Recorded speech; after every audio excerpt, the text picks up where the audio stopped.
Na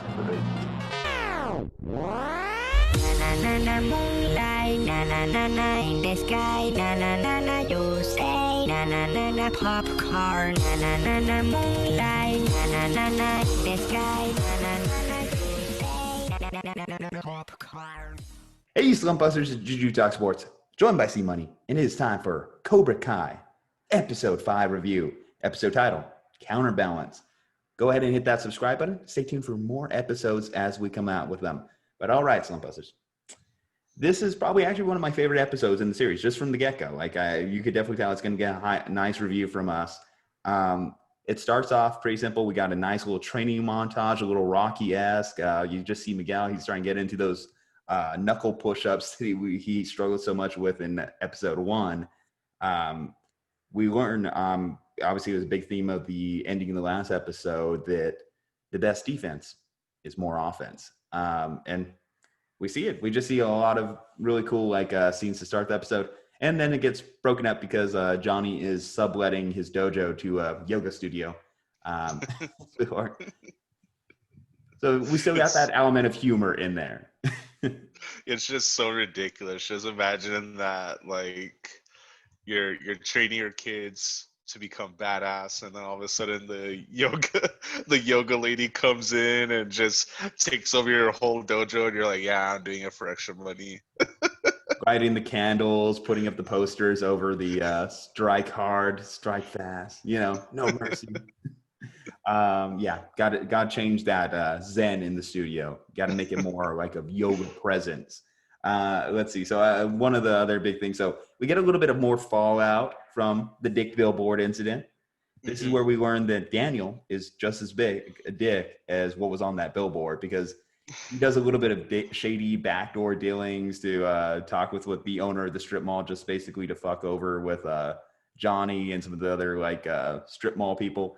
And his wife brings up a good point too. It's like, you're not just messing with Johnny and so on. You're messing with all these people at the strip mall. So come on, Daniel, be better. Be better. Yeah, exactly. It does bring up some interesting debates though. Is it okay to pee in the shower? I just got to know your thoughts. I would say, yeah. I mean, it's your shower. It's all pipes. It's all pipes. It all goes to the ocean, right? I think maybe I could be wrong. And then to our listeners, if you don't think it's right, then one day you're gonna run into a dilemma where you're taking a shower and you really need to pee. Yeah, I mean, it's just an option there. There's literally a drain for a reason. I don't know if you should do that at a country club. There might be someone that rats you out. That is always a possibility, but just bear that in mind. Let's see here. What else happened throughout this one? Aisha, so Johnny does get a second student. So Aisha finally decides to make the plunge, join Cobra Kai. She doesn't do too much throughout this episode. She does have an interesting moment here. I think we'll wait on this one before we get into it. I will say we had a nice little Happy Gilmore moment during Miguel's training montage, though, with the pitching machine. I think Happy would be proud. Just, the boom. Honestly, if he lost the ear, I think his mom would be more pissed. She'd probably pull him out right away again. Dude, that bruise looked gnarly, man. I was like, ow. Yeah, a major league hitter doesn't even take a fastball to the ear without it phasing him. So, I mean, good on Miguel for getting up and being that good trooper. Obviously, it paid off because the reason this episode is so big, so there's a moment with Sam. So Sam's dealing with a little bit of bullying herself. She gets to the other end of it because good old Kyler, the good, honest teenager he is. By the way, if you're a high schooler listening to this, a middle school, just know if one of your guy friends is telling you something, it's more than likely a lie. If it's anything to do with sex and a high school boy, just ignore it. They're more than likely lying. But anyway, obviously starts a nice little rumor about Sam, ties it back to the billboard, and the Miguel is, I will fight for your honor. He has probably one of the coolest scenes in this series, the cafeteria fight scene. And I think that's what obviously elevates this episode and makes this episode one of the more rewatchable throughout season 1. I think so there's only 10 episodes in season 1. I would say this is a great middle episode. This is a great mid-season finale if it was the case. And Yeah, it's a fun one. You want to talk about the fight choreography on it? I know that was one of your Yeah, big takeaways. I really enjoyed the fight choreography. Parts of it reminded me of Daredevil when it was on Netflix. That Daredevil they showed not fast paced fighting, but it was zoomed out. It was a medium shot type fighting, but it was awesome because like in this episode, Miguel actually uses the what's it called, the cafeteria trays as weapons. He kicks Kyler in the face. It was just a really good thought out fight scene. I Yeah. really liked it. And then Aisha, like I said, going back to the first Karate Kid, she gets a put him in a body bag moment.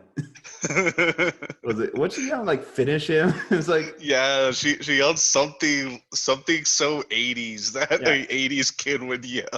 so lame. I mean, honestly, put him in a body bag is probably one of the greatest phrases going back to the OG film. Just like you ever just see a fight and you're just like, put him in a body bag.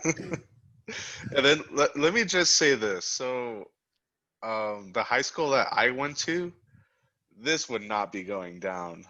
If Kyler was at my high school and he started that rumor and got into Sam's face about that, every dude at the school would be fighting Kyler. That's how Well, my high school was. well, not only that, but too, even like you would say this, all those kids getting suspended for like multiple weeks. Honestly. Yeah, dude. Like at my high school, even if you spread one rumor like that, yeah, that's like, Oh, I was gonna say like for the fight alone, you know? oh yeah, yeah, definitely. They would have gotten security in on that one. Yeah, you would see someone jump in the second like it started turning into a little bit of scuffle, but either way, no big deal. Like I don't mind it. It's a TV show. We can separate from reality a little Yeah, bit. We can enjoy it. We can be friends. We can be it's a family. very enjoyable TV show. Exactly. And with that said, how enjoyable was it, C Money? I will give this one a 5. I Give it a really solid. like, yeah, very solid home run. I really like the rising action. The fight choreography is amazing. And then I just like, I feel like the theme for the first season is mainly about bullying. And this one also shows that bullying can go the other way against a popular student. You know what I mean? Yeah. Which I enjoyed that part because it makes it more realistic to like how schools can be. Well, you get a little bit of I'll say this, double standards for women as far as like sexual relationships on that go, and obviously how quick like your friends can flip on you in high school based on a rumor. So yeah, I kind of get that one. Of course, it's easy 5-star, easy home run for me because obviously, like I mentioned, I love the fight scene. It was one of the things that makes this first season, I would say, most memorable. I mean, hell, if you've been watching our series, like our little outro end card literally has this scene as part of it. Yeah. And I would say to see more Daniel, Johnny interplay, of course, you get to see like why the series has a basis is just because the idea that maybe Daniel wasn't the good guy in the movies. Mm-mm. And you kind of get that little bit of that because you see like he could be a little bit vengeful. He could be a person too who just wants to be spiteful. I love Curb Your Enthusiasm. I love the Spite Store season. This is kind of like that. But all right, guys. So, I mean, 5s across the board for episode 5 of season 1.